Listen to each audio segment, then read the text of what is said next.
राजीव राज DJ समदा दूसरे संगे चल गेली डोली चढ़ी गे दूसरे संगे चल गेली डोली चढ़ी गे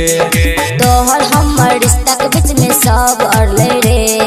तोहर हमर रिश्ता के बीच में सब अड़ले रे अखड़ के बात माने खातिर भूल पड़ले रे अखड़ के बात माने खातिर भूल पड़ले रे राजीव राज डीजे समदा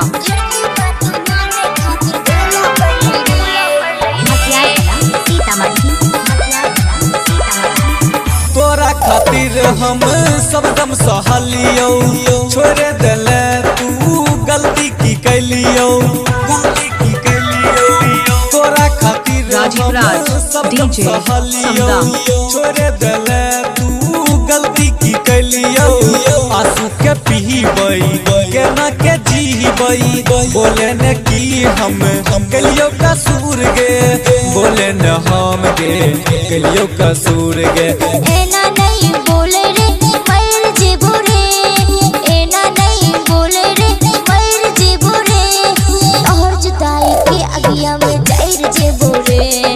तोहर जुदाई के अगिया में जाइर जेबो रे राजीव राज डीजे समदा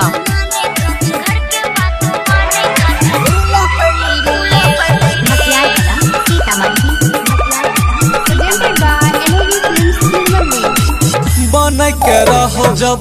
दोसर के कनिया किए देखले प्रिया प्यारे के सपना बन के रहो जब दोसर के कनिया किए देखले प्रतिमा प्यारे के सपना किया देखले प्रतिमा प्यारे के सपना किया देखले प्रिया प्यारे के सपना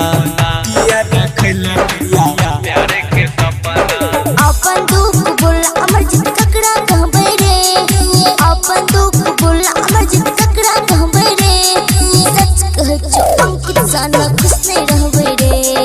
सच कहै छो अंकित जाना खुश नहीं रहबै रे सच कहै छो अंकित जाना राजीव राज डीजे समदा कहै छो अंकित जाना खुश नहीं रहबै रे माँ कोसी रिकॉर्डिंग स्टूडियो।